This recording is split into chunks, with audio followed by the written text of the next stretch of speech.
So then, faith comes by hearing, and hearing by the word of God. Day 22, Genesis chapters 38 to chapter 41, verse 36. Genesis chapter 38. It came to pass at that time that Judah departed from his brothers, and visited a certain Adullamite whose name was Hira. And Judah saw there a daughter of a certain Canaanite whose name was Shua, and he married her and went in to her. So she conceived and bore a son, and he called his name Er. She conceived again and bore a son, and she called his name Onan. And she conceived yet again and bore a son, and called his name Shelah. He was at Chezib when she bore him. Then Judah took a wife for Er his firstborn, and her name was Tamar. But Er, Judah's firstborn, was wicked in the sight of the Lord, and the Lord killed him. And Judah said to Onan, Go into your brother's wife and marry her, and raise up an heir to your brother.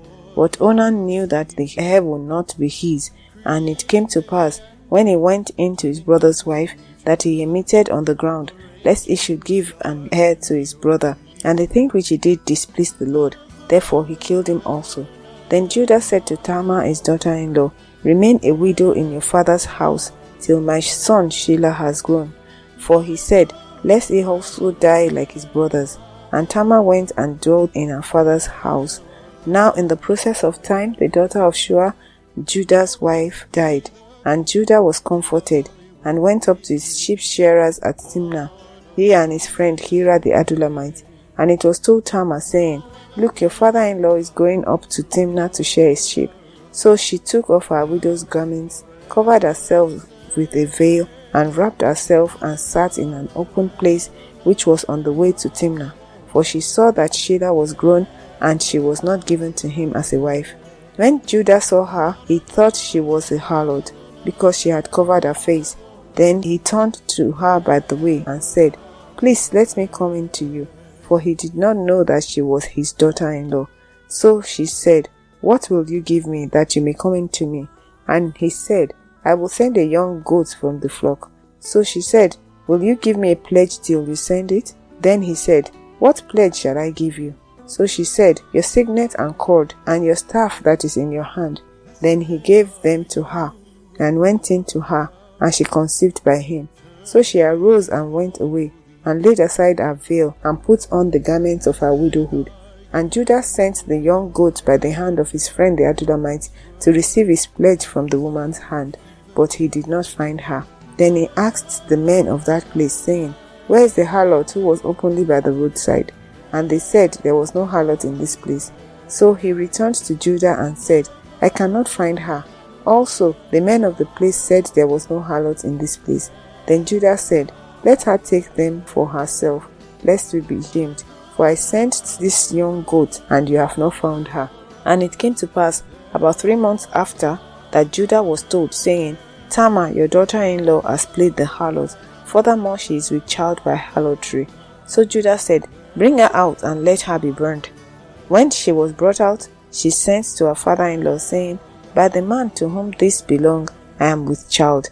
And she said, Please determine whose these are, the signet and cord and staff. So Judah acknowledged them and said, She has been more righteous than I, because I did not give her to Shelah my son, and he never knew her again. Now it came to pass at the time for giving birth, that behold, twins were in her womb. And so it was, when she was giving birth, that the one put out his hand, and the midwife took a scarlet thread and bound it on his hand, saying, This one came out first. Then it happened, as he drew back his hand, that his brother came out unexpectedly. And she said, How did you break through? This breach be upon you. Therefore his name was called Perez. Afterward his brother came out, who had the scarlet thread on his hand, and his name was called Zerah. Chapter 39. Now Joseph had been taken down to Egypt, and Potiphar, an officer of Pharaoh, captain of the guard, an Egyptian, bought him from the Ishmaelites, who had taken him down there. The Lord was with Joseph, and he was a successful man, and he was in the house of his master, the Egyptian. And his master saw that the Lord was with him, and that the Lord made all he did to prosper in his hand. So Joseph found favor in his sight, and served him. Then he made him overseer of his house, and all that he had he put under his authority. So it was from the time that he had made him overseer of his house and all that he had, that the Lord blessed the Egyptian's house for Joseph's sake. And the blessing of the Lord was on all that he had in the house and in the field. Thus he left all that he had in Joseph's hand, and he did not know what he had, except for the bread which he ate. Now Joseph was handsome in form and appearance. And it came to pass after these things, that his master's wife cast longing eyes on Joseph, and she said, Lie with me. But he refused and said to his master's wife, Look, my master does not know what is with me in the house, and he has committed all that he has to my hand.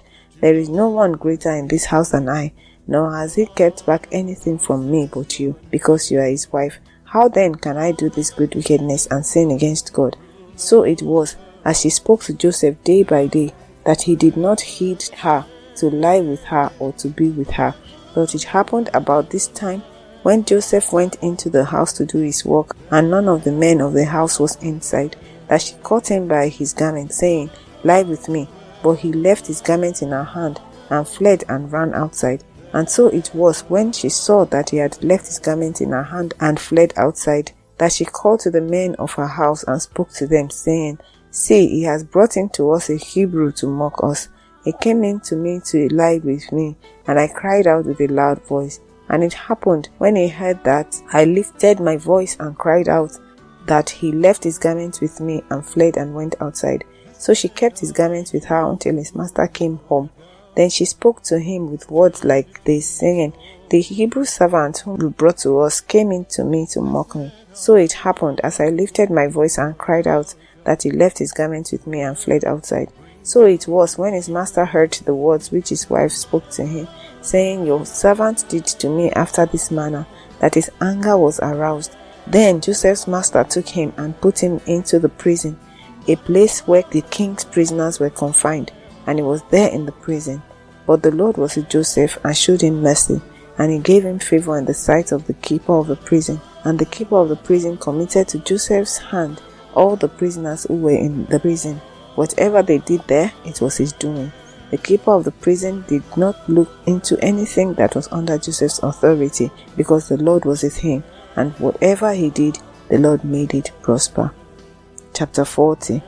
It came to pass after these things, that the butler and the baker of the king of Egypt offended their lord the king of Egypt. And Pharaoh was angry with his two officers, the chief butler and the chief baker. So he put them in custody in the house of the captain of the guard in the prison, in the place where Joseph was confined. And the captain of the guard charged Joseph with them, and he served them. So they were in custody for a while. Then the butler and the baker of the king of Egypt, who were confined in the prison, had a dream, both of them, each man's dream in one night, and each man's dream with his own interpretation. And Joseph came in to them in the morning, and looked at them, and saw that they were sad. So he asked Pharaoh's officers, who were with him in the custody of his lord's house, saying, Why do you look so sad today? And they said to him, We each have had a dream, and there is no interpreter of it. So Joseph said to them, Do not interpretations belong to God? Tell them to me, please. Then the chief butler told his dream to Joseph, and said to him, Behold, in my dream a vine was before me, and in the vine were 3 branches. It was as though it budded, its blossoms shot forth, and its clusters brought forth ripe grapes. Then Pharaoh's cup was in my hand, and I took the grapes and pressed them into Pharaoh's cup, and placed the cup in Pharaoh's hand. And Joseph said to him, This is the interpretation of it. The 3 branches are 3 days. Now within 3 days Pharaoh will lift up your head and restore you to your place, and you will put Pharaoh's cup in his hand according to the former manner, where you were his buckler. But remember me when it is well with you, and please show kindness to me. Make mention of me to Pharaoh, and get me out of this place. For indeed I was stolen away from the land of the Hebrews, and also I have done nothing here that they should put me into dungeon.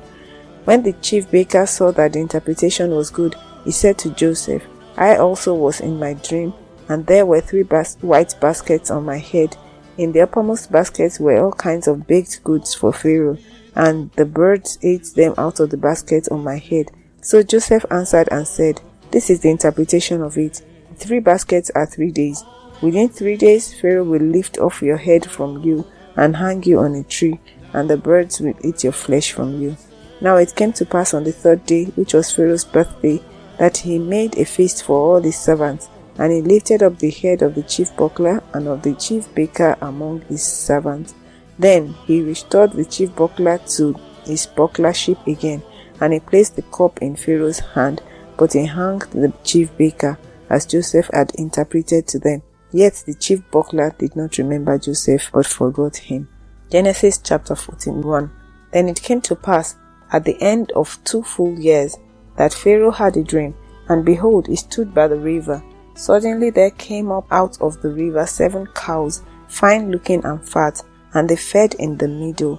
Then behold, 7 other cows came up after them out of the river, ugly and gaunt, and stood by the other cows on the bank of the river. And the ugly and gaunt cows ate up the 7 fine looking and fat cows. So Pharaoh awoke. He slept and dreamed a second time, and suddenly 7 heads of grain came up on one stalk, plump and good.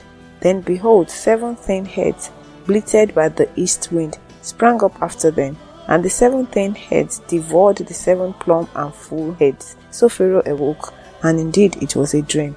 Now it came to pass in the morning that his spirit was troubled, and he sent and called for all the magicians of Egypt and all his wise men. And Pharaoh told them his dream, but there was no one who could interpret them for Pharaoh. Then the chief buckler spoke to Pharaoh, saying, I remember my fault this day, when Pharaoh was angry with his servants, and put me in custody in the house of the captain of the guard, both me and the chief baker. We each had a dream in one night, he and I. Each of us dreamed according to the interpretation of his own dream. Now there was a young Hebrew man with us there, a servant of the captain of the guard, and we told him, and he interpreted our dreams for us. To each man he interpreted according to his own dream. And it came to pass, just as he interpreted for us, so it happened. He restored me to my office, and he hanged him. Then Pharaoh sent and called Joseph, and they brought him quickly out of the dungeon, and he shaved, changed his clothing, and came to Pharaoh. And Pharaoh said to Joseph, I have had a dream, and there is no one who can interpret it, but I have had it said of you that you can understand a dream to interpret it. So Joseph answered Pharaoh, saying, It is not in me. God will give Pharaoh an answer of peace. Then Pharaoh said to Joseph, Behold, in my dream I stood on the bank of the river. Suddenly 7 cows came up out of the river, fine looking and fat, and they fed in the meadow. Then behold, 7 other cows came up after them, poor and very ugly and gaunt, such ugliness as I have never seen in the land of Egypt. And the gaunt and ugly cows ate up the first 7, the fat cows. When they had eaten them up, no one would have known that they had eaten them, for they were just as ugly as at the beginning. So I awoke. Also I saw in my dream, and suddenly 7 heads came up on one stalk, full and good. When, behold, 7 heads withered thin and bleated by the east wind sprang up after them, and the thin heads devoured the 7 good heads. So I told this to the magicians, but there was no one who could explain it to me. Then Joseph said to Pharaoh, The dreams of Pharaoh are one. God has shown Pharaoh what he is about to do. The 7 good cows are 7 years, and the 7 good heads are 7 years. The dreams are one. And the 7 thin and ugly cows which came after them are 7 years, and the 7 empty heads blighted by the east wind are 7 years of famine. This is the thing which I have spoken to Pharaoh. God has shown Pharaoh what he is about to do. Indeed, 7 years of great plenty will come throughout all the land of Egypt, but after them 7 years of famine will arise, and all the plenty will be forgotten in the land of Egypt, and the famine will deplete the land. So the plenty will not be known in the land because of the famine following, for it will be very severe. And the dream was repeated to Pharaoh twice, because the thing is established by God, and God will shortly bring it to pass. Now therefore, let Pharaoh select a discerning and wise man, and set him over the land of Egypt. Let Pharaoh do this, and let him appoint officers over the land, to collect 1/5 of the produce of the land of Egypt in the 7 plentiful years, and let them gather all the food of those good years that are coming, and store up grain under the authority of Pharaoh, and let them keep food in the cities. Then that food shall be as a reserve for the land for the 7 years of famine, which shall be in the land of Egypt, that the land may not perish during the famine. Lord, increase our faith. Amen.